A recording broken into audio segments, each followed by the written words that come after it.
السلام عليكم ورحمة الله وبركاته. أعوذ بالله من الشيطان الرجيم. بسم الله الرحمن الرحيم. بسم الله الرحمن الرحيم. إن الحمد لله نحمده ونستعينه ونستغفره ونعوذ بالله من شرور أنفسنا ومن سيئات أعمالنا. من يهده الله فلا مضل له ومن يضلل فلا هادي له وأشهد أن لا إله إلا الله وحده لا شريك له وأشهد أن محمدا عبده ورسوله. أعوذ بالله السميع العليم من الشيطان الرجيم من همزه ونفخه ونفسه. بسم الله الرحمن الرحيم. يا أيها الذين آمنوا اتقوا الله حق تقاته ولا تموتن إلا وأنتم مسلمون. يا أيها الناس اتقوا ربكم الذي خلقكم من نفس واحدة وخلق منها زوجها وبث منهما رجالا كثيرا ونساء. واتقوا الله الذي تساءلون به والأرحام إن الله كان عليكم رقيبا. يا أيها الذين آمنوا اتقوا الله وقولوا قولا سديدا يصلح لكم أعمالكم ويغفر لكم ذنوبكم ومن يطع الله ورسوله فقد فاز فوزا عظيما. أما بعد فإن خير الحديث كتاب الله وخير الهدي هدي محمد صلى الله عليه وسلم وشر الأمور محدثاتها وكل محدثة بدعة وكل بدعة ضلالة وكل ضلالة في النار. محترم بزرگوں، دوستوں، ساتھیوں اور میری پیاری ماں اور بہنوں، پچھلے جمعے ہم نے آپ کے سامنے قرآن اور حدیث کی روشنی میں عورت، گھر اور گھرداری کے تعلق سے بیان کیا تھا، اور آج عید المومنین یوم الجمعہ، آج اسی عنوان کو پھر دوسری قسم میں آپ کے سامنے پیش کیا جا رہا ہے. تو میرے بھائی، میرے دوست اور خواتین اسلام، بغور سماعت فرمائے اور سننے کے بعد اس پر عمل کرنے کی اللہ رب العالمین توفیق عطا فرمائے. آمین یا رب العالمین. عمر رضی اللہ تعالیٰ نے ان سب باتوں کو تسلیم کیا اور واپس چلے گئے. اس واقعہ پچھلے جمعہ میں ہم نے کہا تھا کہ گھر انسان کے لیے پردہ ہے. انسان بعض دفعہ ایسی حالت میں ہوتا ہے جسے دیکھنا جائز نہیں. مثلا میاں بیوی کی آپس کی گفتگو سننا جائز نہیں، مگر گھر والے کے لیے ضروری ہے کہ وہ ایسے اصول بنائے جس سے گھر کی عزت اور حفاظت ممکن ہو. اس طرح بچوں کو بھی ایسے آداب سکھانے چاہیے کہ والدین کے آرام کے وقت ان کے کمرے میں نہ جائے اور ان کی نجی گفتگو پر توجہ نہ دے. جیسا کہ قرآن کریم میں چند اوقات کا بیان کیا گیا ہے. خلیل اللہ کے وقت، عشاء کی نماز کے بعد، فجر کی نماز کے بعد. مذکورہ اوقات میں بچوں کو بھی اجازت لے کر گھر آنا چاہیے. ایک مسلمان کی حفاظت کے ضامن ہے. مطلقہ عورت کا گھر میں عدت گزارنا، اللہ نہ کرے میاں بیوی کے درمیان اختلاف پیدا ہو گیا اور رجعی طلاق ہو گئی. اب اس طلاق رجعی کی عدت گزارنے کے دوران عورت کو گھر سے باہر نہیں نکالنا چاہیے، بلکہ اسے خاوند کے گھر میں عدت گزارنی چاہیے. اللہ رب العالمین کا فرمان ہے لا تخرجوهن من بیوتهن. سورہ طلاق آیت نمبر 1. تم انہی گھروں سے نہ نکالو طلاق رجعی کی صورت میں عورت کو خاوند کے گھر میں رہنا چاہیے. ہو سکتا ہے کہ اللہ تعالیٰ ان کی نفرت کو محبت میں تبدیل کر دے. جبکہ ہمارا معاشرہ اپنے خاندان کے رسم و رواج کو اہمیت دے رہا ہے اور طلاق رجعی کے فوراً بعد عورت کو خاوند سے دور کر کے غلط فہمیاں مزید بڑھا کر جدائی کی کوشش کی جاتی ہے، جس میں لڑکی کے والدین بھی شامل ہوتے ہیں. اس غلط روش کو ختم کرنا چاہیے. میرے بھائی، میرے دوست اور خواتین اسلام، گھر میں اخلاق حسنہ کا اہتمام کیجیے. قرآن اور حدیث کی تعلیم سے گھر والوں کو، اپنی ماں اور بہنوں کو اور اپنی بیویوں کو قرآن اور حدیث کی تعلیم سے آراستہ کیجیے. جب جا کر کہیں اسلامی تعلیمات سے واقفیت حاصل کر سکتے ہیں، اور اگر نہیں ہے اسلامی تعلیم تو بس غلط راہ پر چلے جائیں گے، گناہوں میں مبتلا ہو جائیں گے. اللہ اکبر. گھر میں اخلاق حسنہ کا اہتمام کیا ہے میرے بھائی، میرے دوست؟ اخلاق حسنہ مسلمان کا زیور ہے جس سے اس کی زندگی مزین ہونی چاہیے. اخلاق حسنہ کے بغیر انسانیت نامکمل ہے. اخلاق حسنہ کی بغیر انسانیت نامکمل ہے. اخلاق ایمان کی علامت ہے. اخلاق ایمان کی علامت. اخلاق رزق کی نافرمانی کا سبب ہے.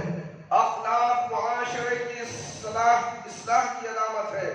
اخلاقی حسنہ پیغمبر صلی اللہ علیہ وسلم کی سنت ہے. اخلاق اللہ تعالیٰ کی اطاعت ہے. خوشخلقی قیامت کے دن مومن کے اعمال میں وزن کا سبب ہے. اچھے اخلاق سے دشمن اپنے بن جاتے ہیں. خوشخلقی سے پتھر بھی پگھل جاتا ہے. اچھا اخلاق اللہ تعالیٰ کے قرب کا ذریعہ ہے. اچھا اخلاق دنیا اور آخرت میں کامیابی کا ذریعہ ہے اور اللہ کی رضا نصیب ہوتی ہے. میرے بھائی، میرے دوست، معاشرے میں لوگوں اور رشتہ داروں سے اچھے اخلاق سے پیش آنا چاہیے. اچھے اخلاق سے گھر میں امن اور سکون کی راہ ہموار ہوتی ہے اور اللہ کی رضا نصیب ہوتی ہے. اگر انسان کا اخلاق اچھا ہے تو باقی معاملات بھی خود بخود ٹھیک ہو جائیں گے.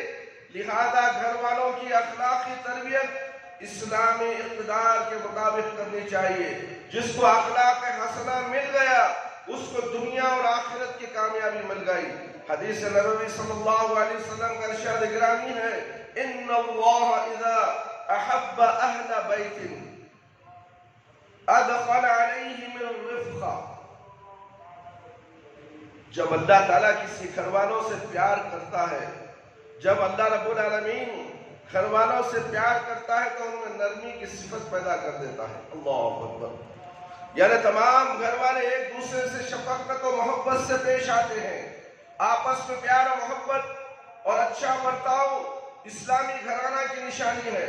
جیسا کہ حدیث نبوی صلی اللہ علیہ وسلم ہے، ان اللہ رفیق یحب الرفق ويعطي على الرفق ما لا يعطي على العرف وما لا يعطي على ما سواه.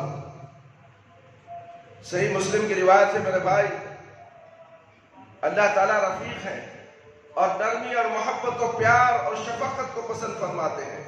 نرمی سے متصف لوگوں کو وہ نعمتیں حاصل ہوتی ہیں جو دوسروں کو حاصل نہیں ہوتی. زبان میں مٹھاس اور نرمی ایک مسلمان کا شعار ہونا چاہیے. اخلاق حسنہ میں سب سے اچھا انسان وہ جو ہے اپنے گھر میں اخلاق اور محبت سے زندگی گزارتا ہے. بلکہ حدیث نبوی صلی اللہ علیہ وسلم میں ہے، خیرکم خیرکم لأہلی وانا خیرکم لأہلی. اللہ اکبر. اس سنن ترمذی کی روایت ہے میرے بھائی. پیارے نبی صلی اللہ علیہ وسلم کا فرمان ہے، بہترین انسان وہ جو ہے اپنے گھر والوں کے لیے بہتر ہو اور میں اپنے گھر والوں کے لیے بہتر ہوں. اگر آدمی لوگوں اور رشتہ داروں سے تو اخلاق حسنہ سے پیش آتا ہے، لیکن گھر میں اولاد، بیوی، بہن، بھائیوں سے چڑچڑا پن، بد اخلاقی، سخت گیری جیسی حرکات کا ارتکاب کرتے ہیں تو یقیناً وہ انسان اللہ کی رحمت سے دور اور اس کی ناراضگی کا نشانہ بن جاتا ہے.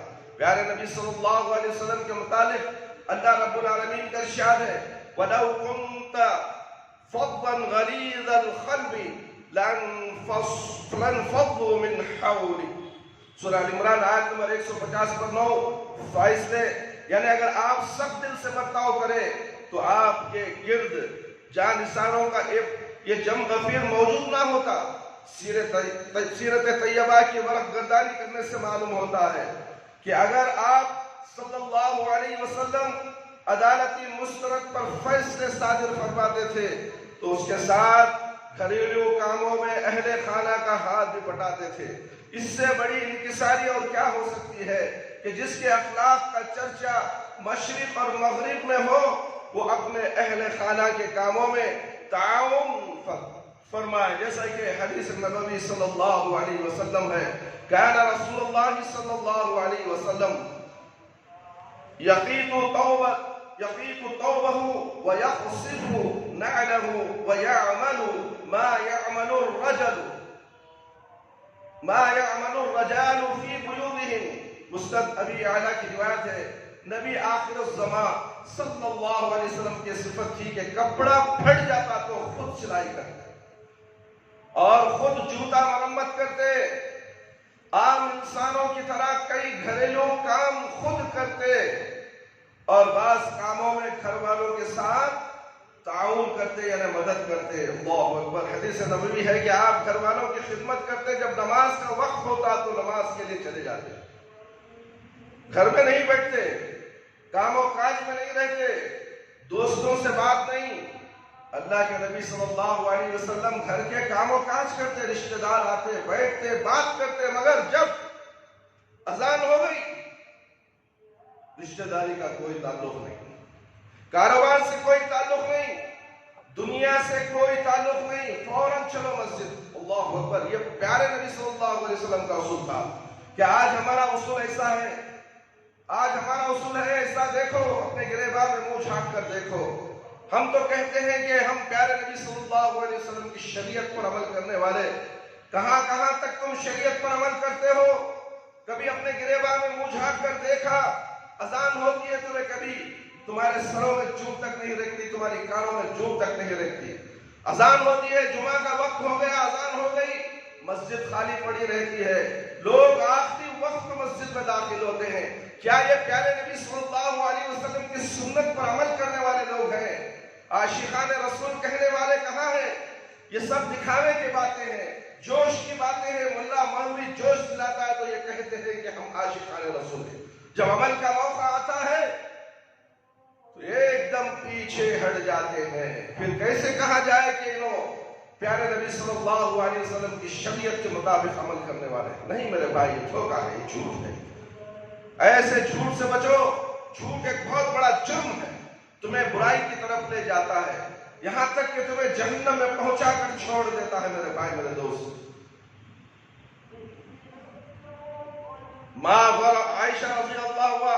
عائشہ رضی اللہ عنہ بیان فرماتی ہے، ما ضرب رسول اللہ صلی اللہ علیہ وسلم امرأة ولا خادمة فتو۔ سنن ابی داؤد کی روایت ہے میرے بھائی، آپ نے خادموں جو تمہارے ماتحت کام کرتے ہیں، آپ کے ماتحت کام کرنے والے خادموں، غلاموں، عورتوں یعنی ازواج مطہرات کو کبھی نہ مارا۔ اللہ اکبر۔ آج جا کر گھروں کا جائزہ لو، اپنے کمپنیوں کا، اپنے کام دکانوں کا جائزہ لو۔ معصوم بچہ تمہارے پاس کام کرتا ہے، اسے کتنی گالیاں تم دیتے ہو روز میں؟ تمہارا کام نہیں کیا، اسے گالیوں کا بوچھڑ، اسے مار۔ اللہ اکبر۔ یہ حساب قیامت کے دن دینا پڑے گا، تم نے کیوں مارا اسے؟ تم کیا حق رکھتے ہو اس بچے کو مارنے کا؟ تمہارے پاس نوکر ہے، کام کرنے والا ہے، گالی گلوچ کرنے کا نہیں۔ میرے بھائی، میرے دوست، مارنے کا بھی حکم نہیں ہے۔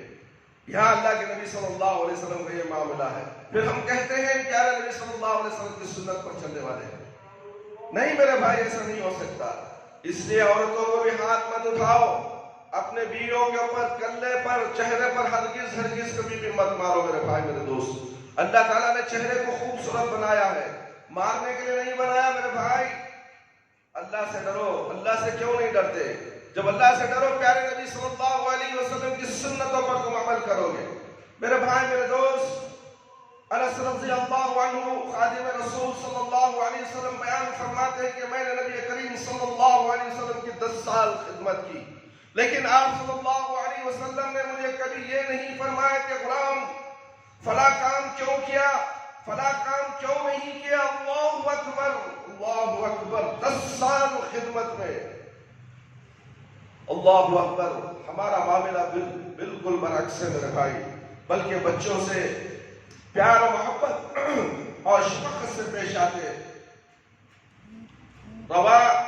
روایو قصص النبویہ میں طفلۃ، تب کسی کے عنوان سے یوں بیان ہوا ہے کہ رحیم و کریم نبی کریم صلی اللہ علیہ وسلم کا ایک راستے سے گزر ہوا، آپ نے ایک بچی کو روتے دیکھا، سبب پوچھا تو وہ کہنے لگی میرے گھر والوں نے 2 درہم دیے تاکہ آٹا خرید لاؤں، مگر وہ 2 درہم گم ہو گئے ہیں، اس لیے روتی ہوں کہ گھر والے ماریں گے۔ آپ صلی اللہ علیہ وسلم نے 2 درہم عطا کیے، وہ جانے لگی، مگر ابھی تک وہ رو رہی تھی۔ آپ صلی اللہ علیہ وسلم نے پوچھا اب کیوں رو رہی ہو؟ وہ کہنے لگی مجھے گھر والے دیر ہونے کی بنا پر ماریں گے۔ اللہ اکبر، کیا خوف ہے، کیا ڈر ہے۔ آپ اس بچی کے ساتھ اس کے گھر تک پہنچ گئے۔ وہ بچی لونڈی تھی، اس کے مالک نے آپ صلی اللہ علیہ وسلم کو دیکھ کر کہا اللہ کے رسول صلی اللہ علیہ وسلم، اللہ کی رضا کے خاطر اور آپ صلی اللہ علیہ وسلم کے ساتھ آنے کی بنا پر آج کے بعد میں اس کو آزاد کر دوں گا۔ اللہ اکبر، غلام لونڈی تھی، درہم گم گئے، رو رہی تھی، پھر پیسے دینے کے بعد، درہم دینے کے بعد بھی رونے کی سبب، پھر معلوم ہوا کہ مالک مارے گا مجھے، پھر خود چلے گئے اللہ کے نبی صلی اللہ علیہ وسلم۔ اللہ کے نبی صلی اللہ علیہ وسلم کا اس کے پاس جانا یہی تھا کہ اس مالک نے اس بچی کو آزاد کر دیا۔ یہ ہمارے نبی صلی اللہ علیہ وسلم کے اخلاق کی عظیم مثال ہے میرے بھائی، میرے دوست۔ آپ بچوں کے ساتھ کس قدر شفقت فرماتے، بازار میں بچوں کے ساتھ پیار فرماتے، حسن اور حسین رضی اللہ عنہ سے بے حد محبت فرماتے، گھر میں بچوں کو بوسہ دیتے تھے۔ ایک دفعہ حسین بن علی رضی اللہ عنہ کو بوسہ دیا، پاس اقرا بن حابس رضی اللہ عنہ موجود تھے۔ اس نے کہا میرے 10 بیٹے ہیں، میں نے کبھی کسی کو بوسہ نہیں دیا۔ آپ صلی اللہ علیہ وسلم نے فرمایا من لا یرحم لا یرحم۔ صحیح بخاری کی روایت ہے جو رحم نہیں کرتا اس پر رحم نہیں کیا جاتا۔ سیدہ عائشہ رضی اللہ عنہا بیان کرتی ہے کہ ایک دیہاتی آیا اور رسول اللہ صلی اللہ علیہ وسلم سے تعجب کرتے ہوئے کہتا ہے کہ تم اپنے بچوں کو بھی چومتے چاٹتے ہو۔ تو آپ صلی اللہ علیہ وسلم نے فرمایا اللہ تیرے دل سے رحمت کو چھین لیا ہے تو میں کیا کر سکتا ہوں۔ صحیح بخاری کی روایت ہے میرے بھائی۔ آپ بچوں سے پیار اور ازواج مطہرات سے شفقت فرماتے اور ان کی حوصلہ افزائی فرماتے۔ عائشہ رضی اللہ عنہا بیان فرماتی ہے کہ میں اور نبی کریم صلی اللہ علیہ وسلم ایک برتن میں غسل فرماتے تھے۔ صحیح بخاری کی روایت، تیری صورت تیری سیرت زمانے میں نرالی ہے، تیری صورت تیری سیرت زمانے میں نرالی ہے، تیری ایک ایک دلیل عجب اور بے مثالی ہے، تیری ایک ایک دلیل عجب اور بے مثالی ہے۔ اہل خانہ کے ساتھ حسن سلوک انسان کے اخلاق عالیہ کی دلیل ہے۔ اگر تمام گھریلو اختلافات اور نفرتیں منانا چاہتے ہیں اور گھر کو اسلامی گھر دیکھنا چاہتے ہیں، اس میں اللہ کی رحمت کا نزول چاہتے ہیں، تو گھر میں اخلاق حسنہ پر عمل پیرا ہو۔ اس سے قیامت کے دن نامہ اعمال وزنی ہوگا۔ اللہ اکبر، نامہ اعمال اخلاق سے بڑا کوئی چیز نہیں ہے۔ نامہ اعمال کے اندر تمہارے اخلاق تولے جائیں گے میرے بھائی۔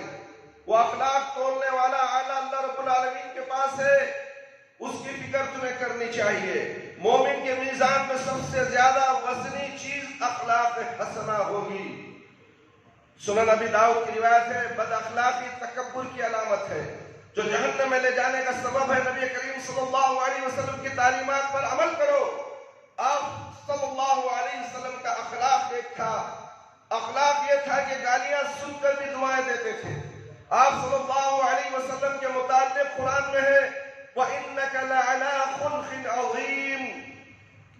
سورہ قلم آیت نمبر 4.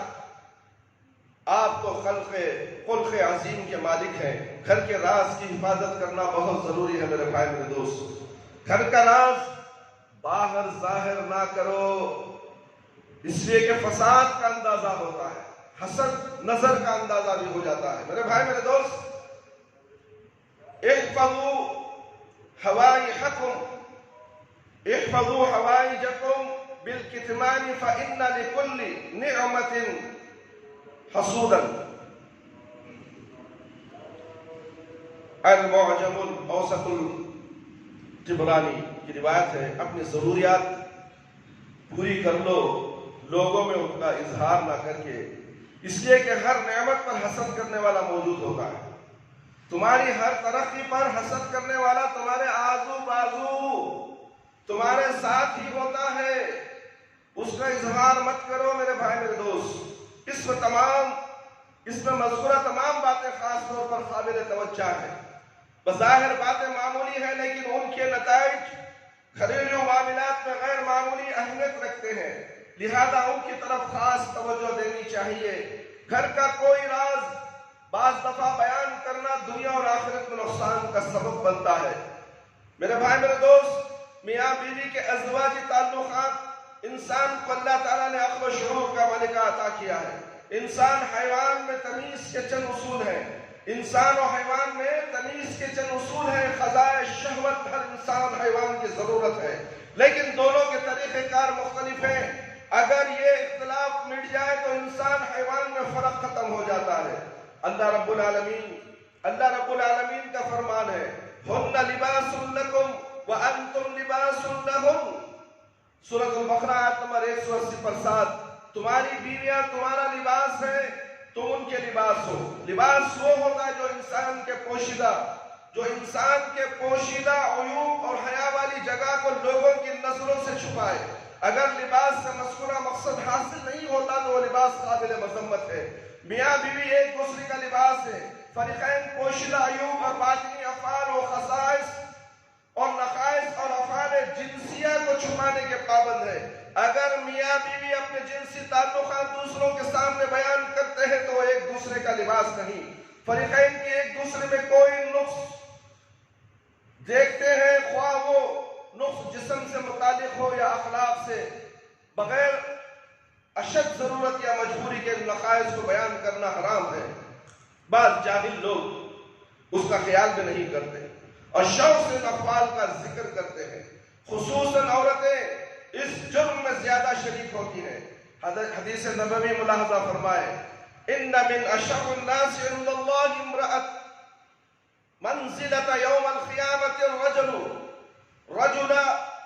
يقضي الى امرأته وتقضي اليه ثم ينشر سرها. صحیح مسلم کی روایت ہے، پوری انسانیت میں سب سے بدترین انسان قیامت کے دن اللہ کے ہاں وہ ہوگا جو اپنے بیوی سے فروغ کے بعد لوگوں سے اس کا تذکرہ کرتا ہے. اسما بنت ایسا مت بڑھ، اس سے بچنا چاہیے میرے بھائی میرے دوست. پوری انسانیت میں سب سے بدترین انسان قیامت کے دن اللہ کے ہاں وہ ہوگا جو اپنے بیوی سے فروغ کے بعد لوگوں سے اس کا اظہار، اس کا تذکرہ کرتا ہے. اسما بنت یزید رضی اللہ عنہما سے ایک اور حدیث مروی ہے کہ اللہ کے رسول صلی اللہ علیہ وسلم کے بعض عورتیں بھی اور آدمی بھی موجود تھے. آپ صلی اللہ علیہ وسلم نے فرمایا، ممکن ہے کہ میاں بیوی آپس کے تعلقات لوگوں کو بتاتے ہوں. لوگ چپ رہے. میں نے عرض کیا، اللہ کے رسول صلی اللہ علیہ وسلم، لوگ یہ چیز بیان کرتے ہیں. آپ صلی اللہ علیہ وسلم نے فرمایا ایسا مت کرو. جو آدمی میاں بیوی کے تعلقات کو لوگوں میں بیان کرتا ہے وہ ایسا شیطان ہے. اللہ اکبر، شیطان کا لفظ کہا گیا میرے بھائی میرے دوست. دیکھو اپنے دوست احباب میں اپنی بیوی کو بازار کی لونڈی سمجھتے ہو. تم جو خروج میں کرتے ہو اپنے دوستوں کو بول کر مزے لیتے ہو، تم شیطان ہو. شیطان سے بھی بدتر ہو، انسان نما شیطان ہو. کتنی گندی حرکتیں تم کرتے ہو. اللہ اکبر، چھپانے کی چیز کو تم نے ظاہر کر دیا اور شیطان خوش ہو گیا اور شیطان کہتا ہے یہ تو میرا بڑا باپ ہے. اللہ اکبر، تمہیں اسی طرح گمراہ کرتا رہے گا شیطان۔ شیطان تو تمہارا کھلا دشمن ہے میرے بھائی، اس کے شر سے بچو میرے بھائی میرے دوست۔ ایسا مت کرو جو آدمی میاں بیوی کے تعلقات کو لوگوں میں بیان کرتا ہوا ایسا شیطان ہے جو کسی شیطان سے راستے میں ملا اور اسے جمع کیا اسی حالت میں کہ لوگ اسے دیکھ رہے ہوں۔ سنن نبی داؤد کی روایت ہے، اس سے زیادہ اور کیا وعید ہو سکتی ہے؟ یا کوئی غیرت مند انسان یہ پسند کرے گا کہ مجھے شیطان کے لقب سے مرخب کیا جائے اور لوگوں میں میری اس حرکت کا پرچار کیا جائے؟ تمام مسلمان بھائی بہنوں بھائیوں کو ایسی فحش حرکات سے توبہ کرنی چاہیے۔ میاں بیوی کے تعلقات کسی تیسرے فرد کے سامنے بیان کرنا حرام ہے، حرام ہے، حرام ہے میرے بھائی میرے دوست، اور اللہ تعالیٰ کی ناراضگی مول لینے کے متعارف ہے۔ گھریلو امور میں اختلاف ممکن ہے، خصوصاً میاں بیوی جیسی دوست صنفوں کے اجتماع میں، کیونکہ یہ بشرا تقاضا ہے، جبکہ عورت کی فطری کمزوریاں بھی ہیں جو عقل و دین کے اعتبار سے ناقص ہے، کمزور ہے اور اختلاف کا سبب بن سکتی ہے۔ ایسی صورت میں جب کسی معاملے میں اختلاف ہو جائے تو اسے آپس میں بیٹھ کر حل کرنا چاہیے اور ایسے اسباب سے بچانا چاہیے جس سے اختلاف طول پکڑے۔ میاں بیوی کا اختلاف گھر کی چار دیواری سے باہر بیان کرنا فائدہ مند نہیں، جبکہ خارجی مداخلت بعض اوقات اختلاف میں طول کا باعث ہو جاتی ہے۔ قرآن کریم میں اللہ رب العالمین فرماتے ہیں، سورہ نساء آیت نمبر 35، فَابْعَثُوا حَكَمًا مِّنْ أَهْلِهِ وَحَكْمًا مِّنْ أَهْلِهَا إِن يُرِيدَ إِصْلَاحًا يُوَفِّقِ اللَّهُ بَيْنَهُمَا۔ ایک منصف مرد کے خاندان میں سے، ایک منصف عورت کے خاندان میں سے مقرر کرو، اگر وہ اصلاح کرانا چاہے تو اللہ ان پر موافقت پیدا کر دے گا۔ ثالثی مقرر کر کے فیصلہ کروانے والا چاہیے، وہ ثالثی میاں بیوی کے جھگڑے کے حل کر کے مسئلہ حل کرا دے۔ میاں بیوی کو اپنے اختلافات اولاد کے سامنے بالکل بیان نہیں کرنی چاہیے، اس سے اولاد کی تربیت میں متاثر ہوتی ہے، اولاد کی تربیت متاثر ہوتی ہے، اولاد کے ذہنوں میں بھی اختلافات جڑ پکڑ دیتا ہے، جبکہ بعض دفعہ یہ اہل والدین جاہل والدین اولاد میں بھی پارٹی بازی کی صورت بنا لیتے ہیں، یہ بچہ تیرا، یہ بچہ میرا، اللہ اکبر، مگر بچے پورے باپ کے ہیں۔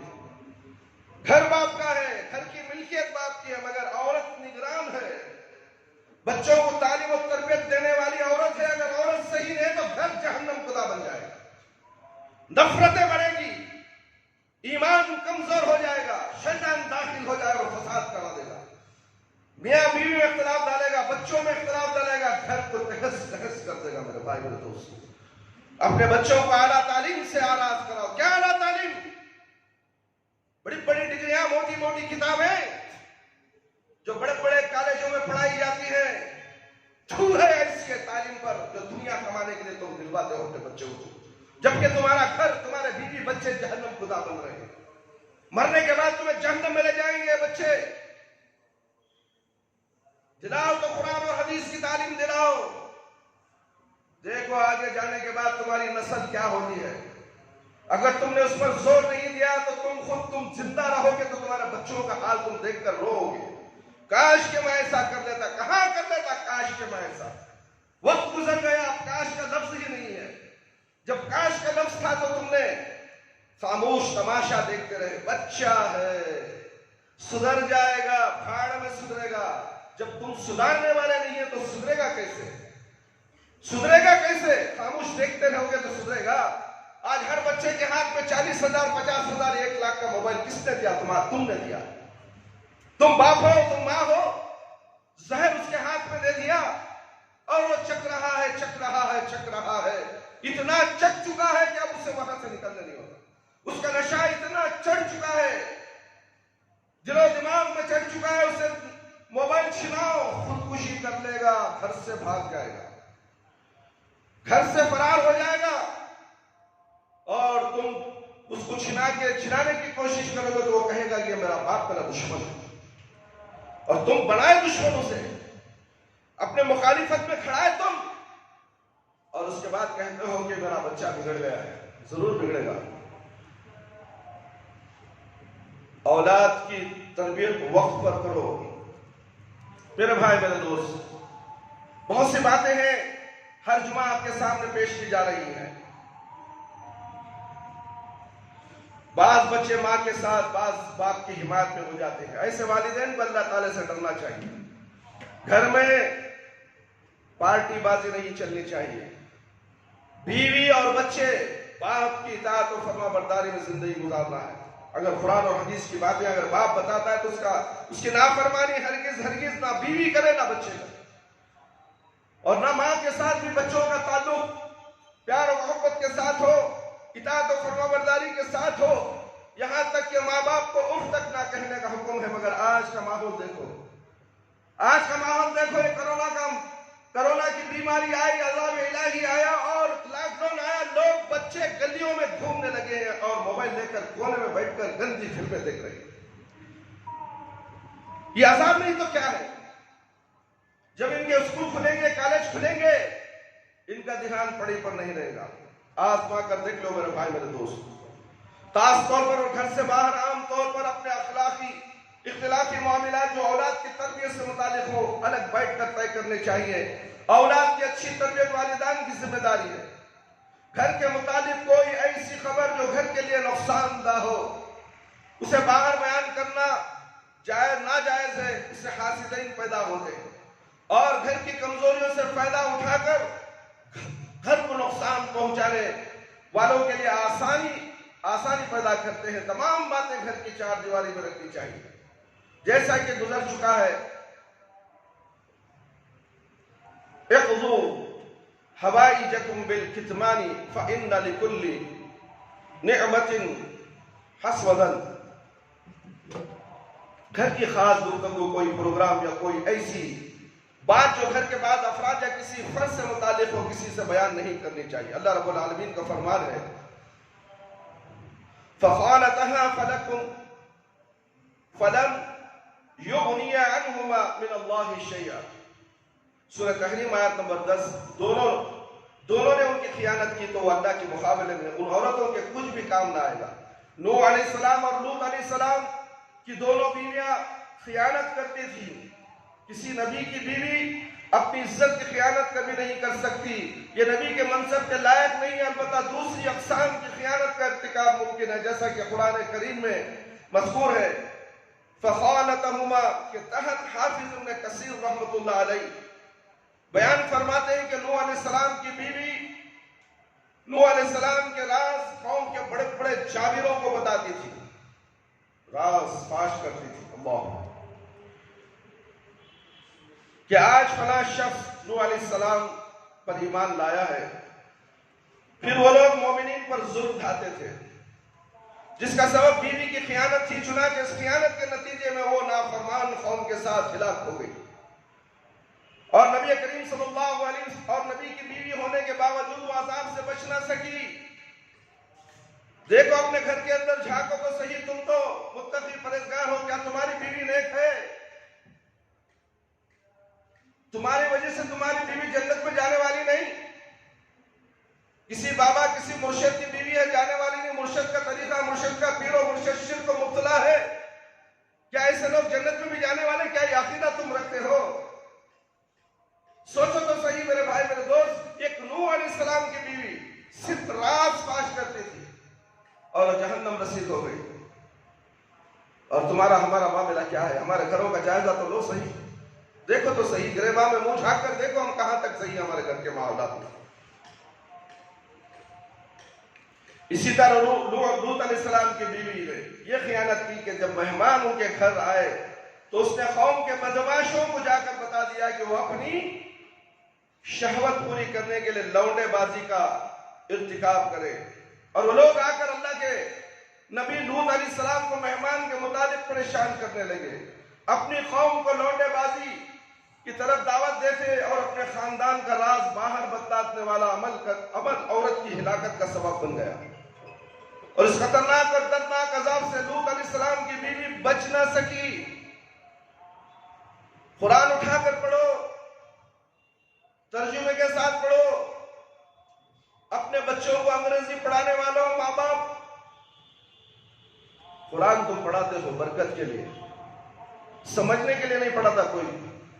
اگر سمجھنے کے لیے پڑھا تو اردو کے مدد سے خالی نہیں رہتے. بچہ اردو پڑھنا نہیں چاہتا، بچہ صرف قرآن پڑھو حضرت، ہم نے اردو نہ کو حضرت. کتنی چڑ ہے اردو سے. ارے بھائی تو اردو میں بات کیوں کرتا ہے؟ تو بات بھی اردو میں مت کر. تجھے اردو کی کیا ضرورت؟ تو خود اپنے پیروں تلے اردو کا جنازہ نکال دیا، تیرے ماں باپ نے جنازہ نکال دیا. پورا ذخیرہ قرآن اور حدیث کا دیکھو، اٹھاؤ کتابیں دیکھو تو صحیح. دھول بیٹھی ہوئی ہے، کوئی مائی کا نال ایک کتاب اٹھا کر پڑھنے کی طاقت نہیں رہتا، اس لیے کہ تم اللہ کو صورت دکھانے کے لائق نہیں، کیونکہ اردو سے ناواقف. انگریزی پڑھنے والے دین سے کیا مطلب ہے؟ دین تو ملا مولوی کا کام ہے، جمعہ کے دن خطبہ دے دے گا سن لیں گے. نہیں، تمہارے گھروں کے اندر دینی ماحولات پیدا ہونا چاہیے، دینی معاملات ہونا چاہیے. بچوں کو قرآن پڑھاؤ، اس کا ترجمہ سکھاؤ، اردو کی تعلیم دو. اردو کی تعلیم سے بھاگتے ہو، جہنم تمہارے سامنے کھڑی ہوئی ہے. اسے بچانے والا کون؟ تمہارے ماں باپ بچانے والے نہیں. تم خود نفرت کرتے ہو، ماں باپ بھی نفرت کرتے. میرا بچہ انگریزی میں ہوا رہی کو تو خوش ہاتھ بنا دی، جا رہے بیکری سے کیک لے لے گا، اسے لڈو لے لے گا، اس کے بعد برتھ ڈے مناؤ. اللہ اکبر، کیا کیا تم انگریزی اسکولوں میں سیکھتے ہو. ہر چیز برائی سیکھتے ہو وہاں پر. ادب نہیں سکھایا، اخلاق نہیں سکھایا جاتا. اخلاق تو اس مسجد کے مدرسے کے اندر سکھائے جاتے ہیں، اور مدرسے تقویٰ تعلیم القرآن میں سکھائے جاتے ہیں، مگر تقویٰ تعلیم القرآن میں بھیجنے کے لیے بچے کو تیار نہیں. بچہ زیادہ جان لے گا، باپ کو پوچھے گا ابا یہ غلط ہے، باپ شرمندہ ہو جائے گا، اس لیے وہ ڈرتا ہے رکھو جانا کو، خالی قرآن پڑھ لگا جاتا. قرآن کیا طوطے کو بھی رٹاؤ، مہینے کو بھی رٹاؤ رٹ لیتا ہے. ایک حافظ قرآن جو رمضان میں تراویح دیتا ہے وہ بھی قرآن رٹ کر یاد کر لیتا ہے، اسے ترجمہ مجھے سے معلوم نہیں. جاہل ہے وہ. جب تک کہ وہ دنیا کا علم اور قرآن اور حدیث کا علم نہیں جانتا حافظ قرآن، اسے قرآن کا علم نہیں، صرف رٹا رٹا حافظ ہے. وہ بھی رمضان میں ایک پارا رٹ کرتا ہے، صبح سے شام تک بیٹھ کر تو تراویح مصلی پہ کھڑ کر پڑھاتا ہے. وہ دھڑام سے آ کر کھڑ کے نہیں پڑھائے گا، ایک جوس اسے تیاری کرنا پڑے گی، صبح سے لے کے شام تک بار بار دہرائے گا، پھر اس کے بعد پڑھائے گا. کیوں؟ رٹا ہوا حافظ ہے. ایسے رٹے ہوئے حافظ تو ہزاروں ملتے ہیں. کیا تمہیں اپنے بچے کو قرآن کی تعلیم اردو کے ذریعے دلانا نہیں چاہتے؟ قرآن اور حدیث کی تعلیم اردو کے ذریعے دلانا نہیں چاہتے؟ احادیث کا ترجمہ پڑھوا کر ان کو تربیت، اعلیٰ تربیت دلانا نہیں چاہتے؟ تم خود اس سے دور ہو تو پھر بچے کل کا دن قیامت میں پوچھیں گے تمہیں میرے باپ پکڑ کر، یہ میرا باپ تھا، جانتا تھا، ہمیں مدرسے میں نہیں جمایا، اردو کی تعلیم دلوایا نہیں ہے. جب کیا جواب دو گے میرے بھائی؟ ہر ایک کو جواب دینا پڑے گا میرے بھائی. اللہ سے ڈرو میرے بھائی، میرے دوست.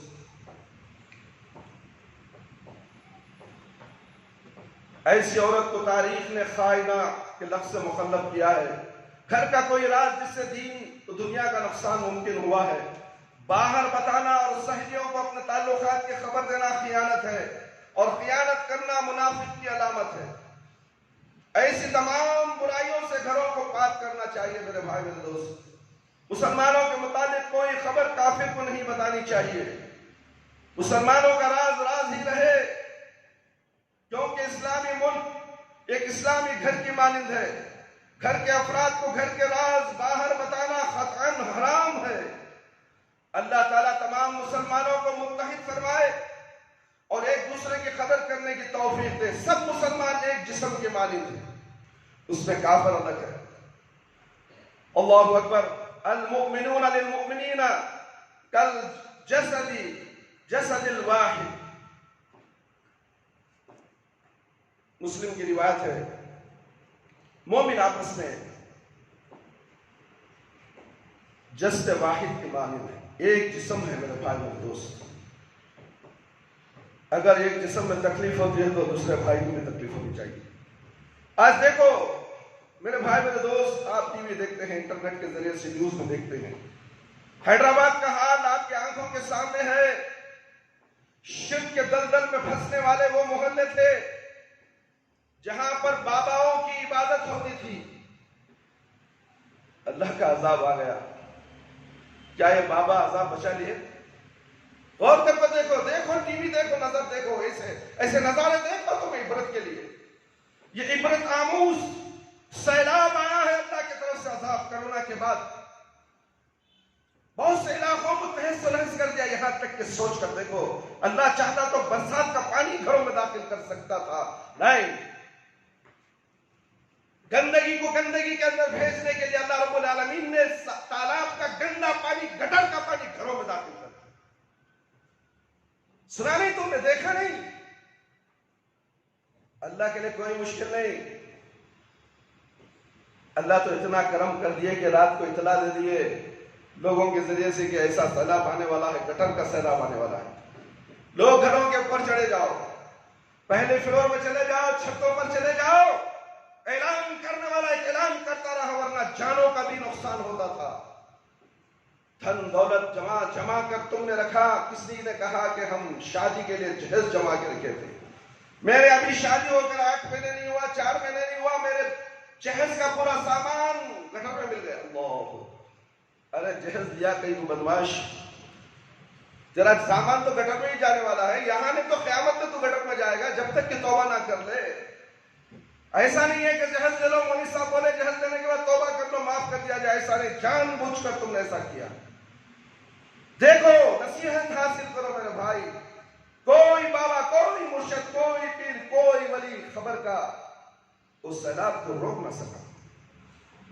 ہر چیز اس کی لپیٹ میں آئے گی، اچھے بھی آ گئے، برے بھی آ گئے۔ عذاب آتا ہے تو بروں پر آتا ہے تو اس کے اوپر اچھے بھی کچھ اچھے بھی چلے جاتے ہیں، وہ عذاب میں ملوث ہو جاتے ہیں۔ یہ اللہ کا کام ہے میرے بھائی، اللہ جو چاہے کر سکتے، کوئی ہماری طرح روک نہیں سکتا۔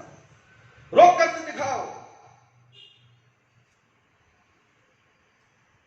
رسول اکرم صلی اللہ علیہ وسلم کا فرمان ہے، الرجل مسئول عن اہل بیتہ، ہر آدمی اس کے گھر کے متعلق پوچھا جائے گا۔ تم گھر کے بڑے ہو، تمہارے ساتھ بیوی بچے پل رہے ہیں تو تمہارے بارے میں تمہارے سے سوال کیا جائے گا، کیونکہ انسان بیک شوہر، باپ، بھائی کی حیثیت میں ہوتا ہے، لہذا ان سب کے متعلق اس سے سوال کیا جائے گا۔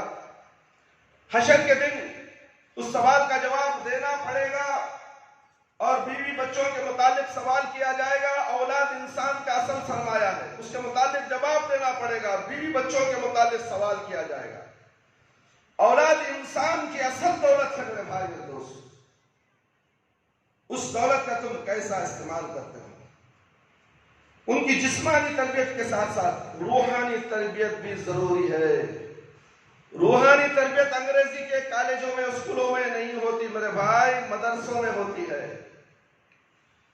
تم اپنے بچوں کو مدرسے میں جمانے سے کتراتے ہو، فلانی مجلس، ڈھکانی مجلس، وہ مجلس، یہ مجلس، اللہ اکبر، یہ مجلس، وہ مجلس، یہ مسجد، وہ مسجد تم نے بنا لی۔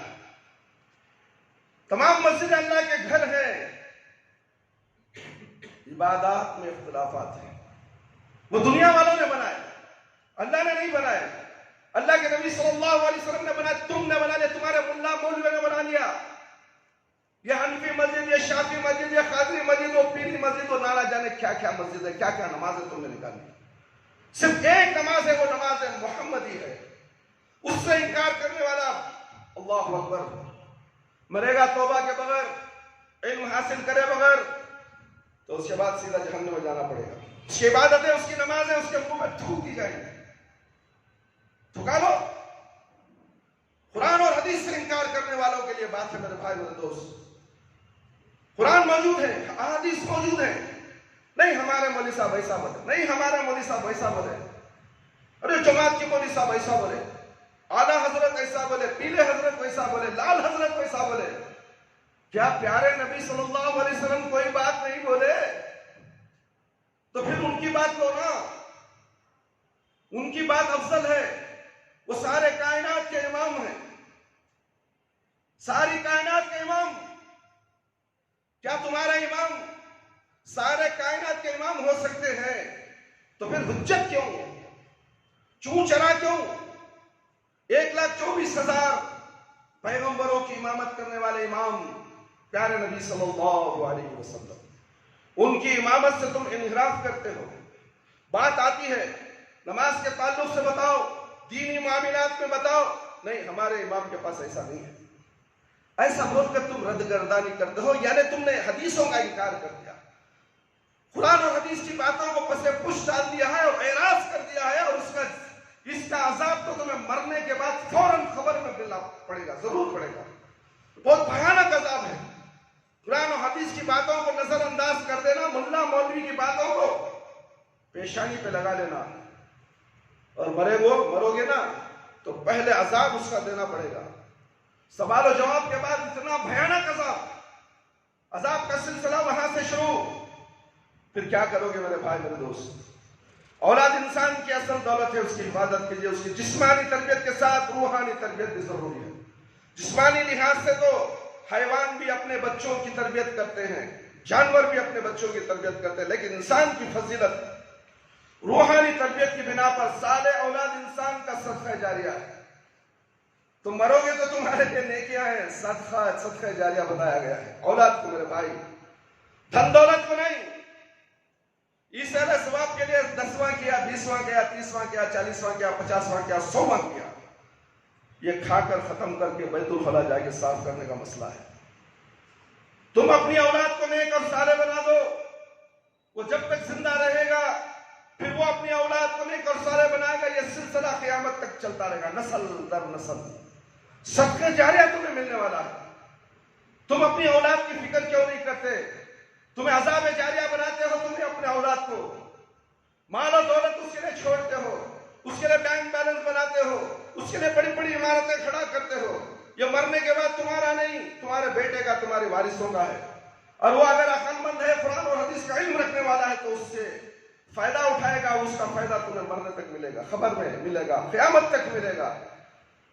اگر تم نے بچے کو تعلیم و تربیت سے آراستہ نہیں کیا اور دولت سے آراستہ کیا ہے، وہ تمہارے لیے جہنم بن جائے گا، عذاب جاریہ بن جائے گا۔ میرے بھائی غور کر دیکھو تو صحیح، غور تم نہیں کرتے، بس سنی باتوں پر عمل کرتے ہو۔ قرآن کو پڑھو، قرآن کو ترجمے کے ساتھ پڑھو، احادیث کو ترجمے کے ساتھ پڑھو۔ تھوڑا سا وقت نکالو، تھوڑا سا وقت۔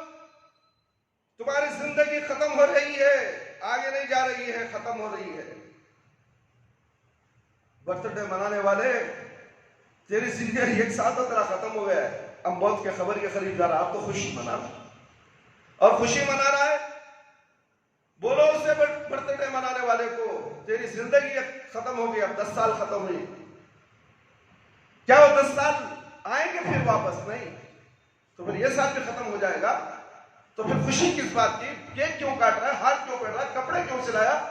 گھر میں شادی کا جیسا ماحول کیوں بنایا؟ یہ سب یہودیوں کی کارستانی ہے میرے بھائی میرے دوست، اس سے بچیے میرے بھائی میرے دوست۔ قرآن کریم حفظ کرانا اولاد اور والدین دونوں کے لیے باعث برکت ہے۔ اس کی عظمت کے لیے یہ حدیث کافی ہے کہ جس میں اللہ کے نبی صلی اللہ علیہ وسلم نے فرمایا، حافظ قرآن کے والدین کو اللہ تعالیٰ قیامت کے دن ایسا تاج پہنائے گا جس کی روشنی سورج کی روشنی سے زیادہ ہوگی۔ سنن ابی داؤد کی روایت ہے۔ اسی طرح علم کی فضیلت کے متعلق بھی احادیث نبویہ میں ذکر ہے، علموا اولادکم۔ مصنف ابن ابی شیبہ۔ اسی طرح علم کی فضیلت کے متعلق بھی حدیث ہے، اپنی اولاد کو تعلیم دلواؤ قرآن اور حدیث کی۔ اگر والدین اس عظیم نعمت سے محروم ہیں تو قرآن کی چند سورت اولاد کو ضرور حفظ کرائیں، اور مختصر اسلامی کتب اور ذکر و اذکار کی کتاب، کتب، دعائیں اور بعض ضروری مسائل ضرور یاد کرائیں۔ قرآن پڑھائیں، دعائیں پڑھائیں تو ترجمے کے ساتھ پڑھائیں، تاکہ تھوڑا نہ تھوڑا وہ اللہ اور اللہ کہ رسول صلی اللہ علیہ وسلم کی تعلیمات پر عمل کرنے والا بن جائے، ماں باپ کو پہچاننے والا بن جائے، گھر کے ماحول کو پہچاننے والا بن جائے، گھر کو جنت بنانے والا بن جائے۔ اگر والدین ایسا نہیں کریں گے تو خسارہ اٹھانے والوں میں سے ہو جائیں گے۔ اور اسلامی واقعات سے بھی بچوں کا آراستہ کراؤ۔ نبیوں کے واقعات سناؤ، پڑھاؤ ان کو گھروں میں۔ اگر اردو نہیں پڑھے گا تو اسلامی واقعات سے کیسے رہبر کر سکیں گے آپ؟ کیسے اسے سمجھا سکیں گے کہ خود باپ کو اردو معلوم نہیں ہے؟ اور باپ شرمندہ ہوتا ہے کہ اگر بچہ سامنے کے مدرسے میں جا کر اردو پڑھ کر آ جائے گا، مجھے سوال کرے گا تو میں جواب نہیں دوں گا۔ ارے کوئی بات نہیں، وہ تمہیں تو تعلیم دے گا، تمہیں تو سمجھائے گا۔ ابا جان دیکھو اللہ کے نبی ایسے فرما رہے ہیں، دیکھو اللہ رب العالمین ایسا فرما رہے ہیں۔ کیا تم بچے سے تعلیم حاصل نہیں کر سکتے؟ تمہارا خود بچہ تمہیں جنت میں لے کر جائے گا، کیا تمہیں پسند نہیں؟ تم نے جو کھو دیا سو کھو دیا۔ جب تمہارا بچہ سامنے، اس سے تو علم حاصل کرو، اسے اچھے مدرسے میں داخل دلواؤ، قرآن اور حدیث کی تعلیم دلواؤ میرے بھائی میرے دوست۔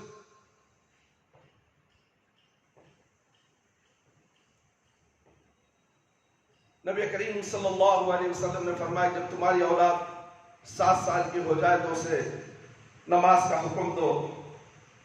جب بچے 10 سال کے ہوں تو ان کی مارو، ان کو مارو۔ اللہ اکبر! کون سا باپ مارتا ہے؟ باپ ہی سوتے رہتا ہے۔ کون سا باپ مارتا ہے میرے بھائی؟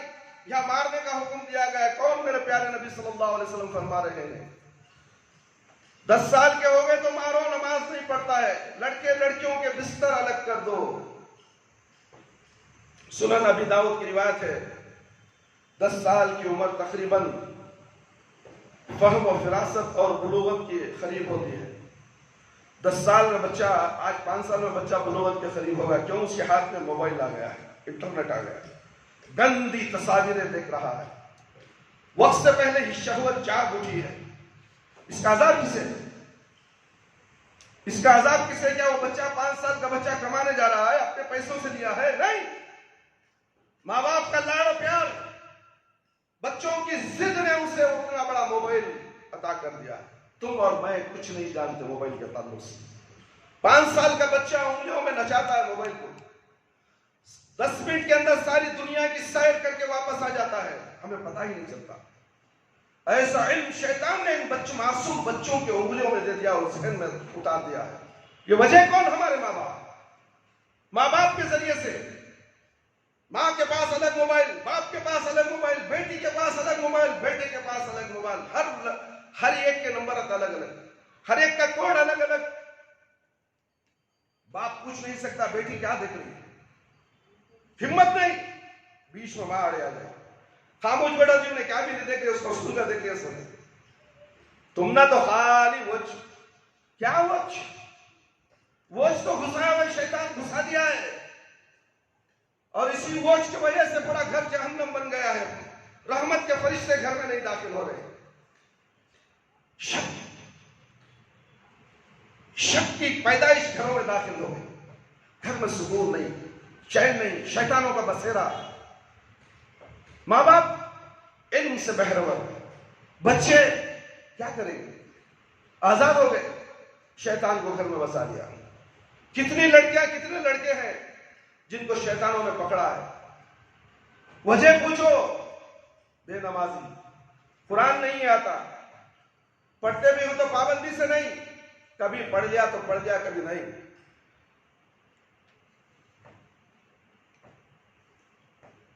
بلوغت کے قریب پہنچنے والے بچے، اس لیے شرعی حکمت کی خاطر حکم صادر فرمایا۔ نبی کریم صلی اللہ علیہ وسلم نے فرمایا کہ اولاد کی تربیت 3 باتوں پر کرو، اپنے نبی کی محبت پر اور اہل بیت کی محبت پر، قرآن کی تلاوت پر، قرآن سے محبت پر، کیونکہ صاحب قرآن اور قاری قرآن کو قیامت کے دن اللہ تعالیٰ اپنے عرش کے سایہ نصیب فرمائے گا۔ جامع الاحادیث للسیوطی، اپنی اولاد کو اپنے اس پیغمبر صلی اللہ علیہ وسلم کی سیرت مبارکہ سے روشناس کرائیے۔ جو پیدا ہونے سے قبل ہی یتیم ہو گئے تھے، وہ بھی یتیموں سے شفقت رکھے۔ آپ صلی اللہ علیہ وسلم نے مجاہدانہ زندگی گزاری، 27 غزوات، 27 جنگوں میں شرکت کی، اور 70 سے زیادہ غزوات میں جہاد کی مشق کے لیے صحابہ اکرام رضی اللہ عنہم کو بھیجا۔ تم مدرسے کو نہیں بھیج سکتے، مسجد میں نماز پڑھنے کے لیے نہیں بھیجتے، خود نماز پڑھنے کے لیے نہیں آتے، صحابہ کرام تو جنگوں میں مشق کرنے کے لیے جاتے تھے، غزوات میں جاتے تھے،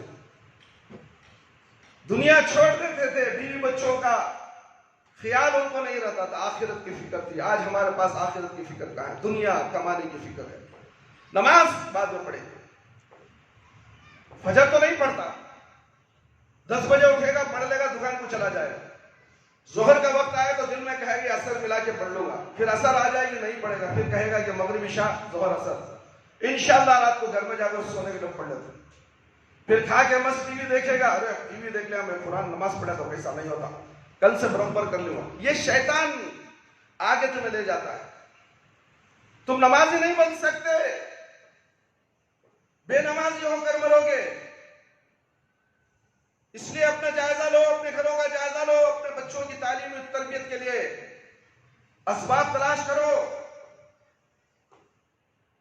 پیارے نبی صلی اللہ علیہ وسلم کے واقعات سنو۔ 40 برس کی عمر میں نبوت کا تاج ملا پیارے نبی صلی اللہ علیہ وسلم کو۔ فتح مکہ کے موقع پر 1 لاکھ سے زیادہ صحابہ کرام موجود تھے۔ عورت کے گھر سے باہر نکلنے کے آداب اور بہت سی باتیں ہیں میرے بھائی میرے دوست، وقت کی کمی کی وجہ سے میں اپنی بات کو ختم کر رہا ہوں۔ انشاءاللہ اسی موضوع پر آپ کے سامنے آئندہ جمعہ بھی بیان ہوگا۔ پچھلے 4 جمعوں سے عورتوں کے تعلق سے ہی بیان ہو رہا ہے، کیونکہ آج مسئلہ گھروں کی عورتوں سے ہے، گھر کے ماحول سے ہے۔ اصلاح معاشرہ اسی کو کہا جاتا ہے، سب سے پہلے اپنے گھر کو گندگی سے صاف کرنا ہے، اس کے بعد بازو والے کے گھر کو، اس کے بعد ادھر کے گھر والوں کو، اس کے بعد پھر محلے والوں کو، آس پاس کے لوگوں کو۔ تو یہ اصلاح معاشرہ ہمارا چل رہا ہے 4-5 جمعوں سے، انشاءاللہ ابھی پھر باقی ہی ہے، وقت کی کمی کی وجہ سے۔ انشاءاللہ اور بھی بہت سی باتیں ہیں پیارے نبی صلی اللہ علیہ وسلم کے ذریعے سے اور قرآن کے ذریعے سے ہم آپ کے سامنے پیش کر رہے ہیں۔ اسے سن کر عمل کرنے کی کوشش کریں اور اپنے گھر والوں کو، اپنے بیوی بچوں کا محاسبہ کرتے رہیں، دیکھتے رہیں کہ کہیں اسلامی تعلیمات سے ہٹ کر زندگی تو نہیں گزار رہے ہیں۔ کیا آپ بیوی کو پوچھ سکتے ہیں کہ کیا آج تم نے نماز پڑھی؟ میں تو کام پر چلا گیا، ظہر پڑھی، ظہر اثر پڑھی، مغرب پڑھی، عشاء پڑھی، فجر پڑھی ہے تو ضرور ظہر پڑھے گی۔ جو فجر نہیں پڑھتے ان کو نمازاں میسر نہیں ہوتے میرے بھائی میرے دوست۔ جو فجر سے محروم ہیں انہوں گمراہ ہو جائیں گے، غافلوں میں سے ہو جائیں گے۔ اس لیے فجر کی نماز بہت ضروری ہے، دولت کے لیے، علم کے لیے، جنت حاصل کرنے کے لیے، صحت و عافیت کے لیے، شیطانوں سے چھٹکارا حاصل کرنے کے لیے، جادو ٹونوں سے بچنے کے لیے فجر بہت ضروری ہے، ورنہ تو عاملوں کے دھکے کھاتے کھاتے تمہاری ہڈیاں گھس جائیں گی، مگر شیطان تمہیں چھوڑ کر نہیں جانے والا۔ جب تک کہ تم اس پر عمل نہیں کرو گے، شیطان نہیں جاتا۔ تم کسی عامل کے پاس چلے جاؤ، عامل صاحب بتاتے ہیں کہ فلانے طریقے سے تم زندگی گزارو، اسلامی طریقے کو اپنا لو، اس کے بعد شیطان جائے گا نہیں، تم نہیں سنتے۔ 2 دن کرو گے، 3 دن کرو گے، پھر 8 دن 15 دن کے بعد مولوی صاحب کیا حضرت ویسا چھوڑانا، پھر بھی کیا تم نے نماز پڑھی؟ نہیں، آجش نہیں پڑھی سمجھ، اللہ اکبر، آجش نہیں پڑھی، آجش آ گیا انہیں، اللہ اکبر۔ شیطان آ جاتا ہے میرے بھائی، شیطان تمہارا دشمن ہے، ہمزاد تمہارے ساتھ ہے، شیطان ہمزاد ہے تمہارے ساتھ، وہ تمہارے ساتھ تمہاری ہر باتوں کو جانتا ہے، تو اس لیے اس شیطان سے بچو میرے بھائی میرے دوست۔ گھر کے ماحول کو صحیح بنا لو، اپنے بیوی بچوں کو قرآن اور حدیث کی تعلیم سے آراستہ کرو، گھر میں نمازوں کی پابندی کرو، تلاوت قرآن کی پابندی کرو، بلند آواز سے قرآن سناؤ، سورہ بقرہ کی تلاوت ڈالو تاکہ گھروں سے شیطان بھاگ جائے۔ کیا قرآن پر یقین نہیں؟ سورہ رحمان کی تلاوت کرو، صبح و شام ڈالو، 3 مرتبہ ڈالو، قرآن کی کیسٹ اگر ڈالو گے تو شیطان ٹک بھی نہیں سکتا، تمہیں برباد نہیں کرے گا۔ شیطان تو روز جادو کرتا ہے میرے بھائی، تمہارے گھر والوں کے اوپر جادو کرتا ہے، ہر روز شیطان جادو کرتا ہے، تمہاری خالہ نہیں، تمہارا باوا نہیں، تمہاری چچا نہیں، تمہیں گمراہ کرتا ہے کہ فلانے نے جادو کر دیا، فلانے نے جادو کر دیا، نہیں، شیطان جادو کرتا ہے، اور ہر روز ہر انسان کو کرتا ہے، تمہاری بیوی کو بھی، بچوں کو بھی۔ جب صبح صادق ہوتے تو شیطان 3 گھاٹیاں گرہ ڈالتا ہے گدی میں، اس کے بعد تم نہیں اٹھے تو جادو ہو گئی تمہارے اوپر، دین سے دور، مصیبتوں کے قریب